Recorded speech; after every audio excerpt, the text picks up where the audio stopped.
شہر نظام آباد کی قدیم تاریخی مدینہ مسجد کی انتظامی کمیٹی کی تشکیل جدید عمل میں آئی۔ اس سلسلے میں تلنگانہ ریاستی وقف بورڈ نے احکاماتی مکتوب جاری کیا۔ جدید انتظامی کمیٹی مدینہ مسجد کے صدر کی حیثیت سے محمد قاسم ایڈوکیٹ کو نامزد کیا گیا۔ 11 رکنی ایگزیکٹو کمیٹی، جس کو تلنگانہ ریاستی وقف بورڈ کے چیف ایگزیکٹو آفیسر محمد اسد اللہ نے جاری کیا۔ اس احکاماتی مکتوب کو حکومتی مشیر محمد علی شبیر نے اپنے دورہ نظام آباد کے موقع پر نئی انتظامی کمیٹی مدینہ مسجد کے عہدیداران کے حوالے کیا۔ اس 11 رکنی کمیٹی میں باعث صدر محمد قاسم ایڈوکیٹ کے علاوہ نائب صدر شیخ علی صابری، سیکریٹری محمد عبدالرب، خازن شیخ رسول کے علاوہ ایگزیکٹو ممبران میں محمد ایوب خان، محمد عنایت علی، سید فرزان جاوید، محمد احمد خان، یم رشید خان عرف جاوید، عبدالغنی قریشی، سید مسیح الدین شامل ہیں۔ مدینہ مسجد پلان کی اس جدید انتظامی کمیٹی کی میعاد 3 سال کی ہوگی۔ مدینہ مسجد پلان کی انتظامی کمیٹی کو تلنگانہ وقف بورڈ کے اجلاس میں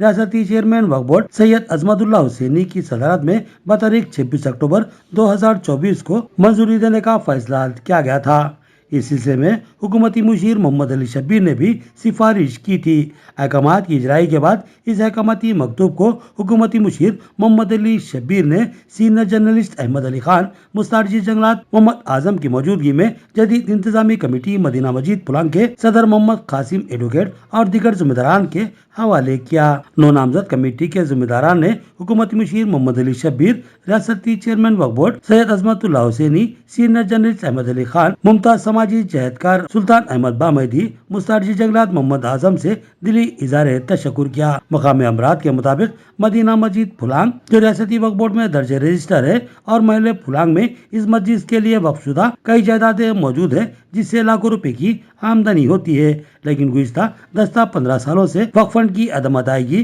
اور ماہانہ و سالانہ گوشوارے کے ذریعے آمدنی و اخراجات عامة المسلمین کو پیش نہ کیے جانے کی وجہ سے تشویش کا ماحول بنا ہوا تھا، جس پر ریاستی وقف بورڈ چیئرمین اور چیف ایگزیکٹو آفیسر نے پچھلی کارگزار کمیٹی سے آمدنی و اخراجات اور وقف فنڈ کی عدم ادائیگی پر نوٹس جاری کرنے کی اطلاعات بھی گشت کر رہی ہے۔ قبل ازیں حکومتی مشیر محمد علی شبیر کی نظام آباد آمد پر سینئر جرنلسٹ احمد علی خان، محمد اعظم، محمد قاسم ایڈوکیٹ، محمد عبدالرب، یم رحیم غوث، شیخ رسول، محمد عنایت علی، محمد خالد ایڈوکیٹ، عبدالغنی قریشی نے ان کا والہانہ خیر مقدم کیا اور شال پوشی و گل پوشی کرتے ہوئے تہنیت پیش کی۔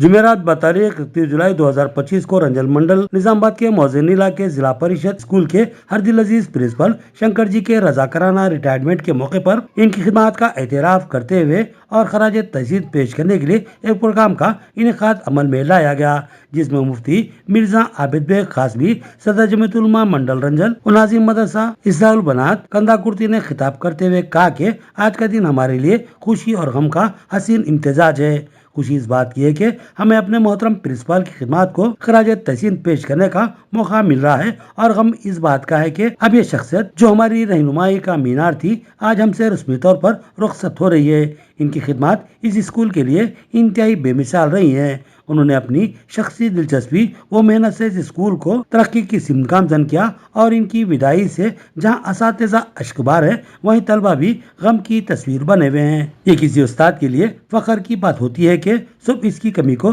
شدت سے محسوس کرے۔ مفتی عابد قاسمی نے مزید کہا کہ پرنسپل محترم کی اہم خصوصیت یہ تھی کہ انہوں نے بلا تفریق مذہب و ملت تمام طبقات کے طلبہ کی یکساں تعلیم و تربیت کے لیے بغیر کسی جانبداری کے سخت محنت کی، اور طلبہ کے دلوں میں اپنی شخصیت کے انمش نقوش چھوڑے۔ اس موقع پر ریٹائرڈ پرنسپل کی بکثرت شال پوشی و گل پوشی کی گئی۔ حافظ خورشید، نائب صدر جمعیت علماء منڈل رنجل، اور حافظ عبدالحکیم، جنرل سیکریٹری جمعیت کے علاوہ اساتذہ اور موضوع کے ذمہ داران اور اسٹاف ممبرز بھی موجود تھے۔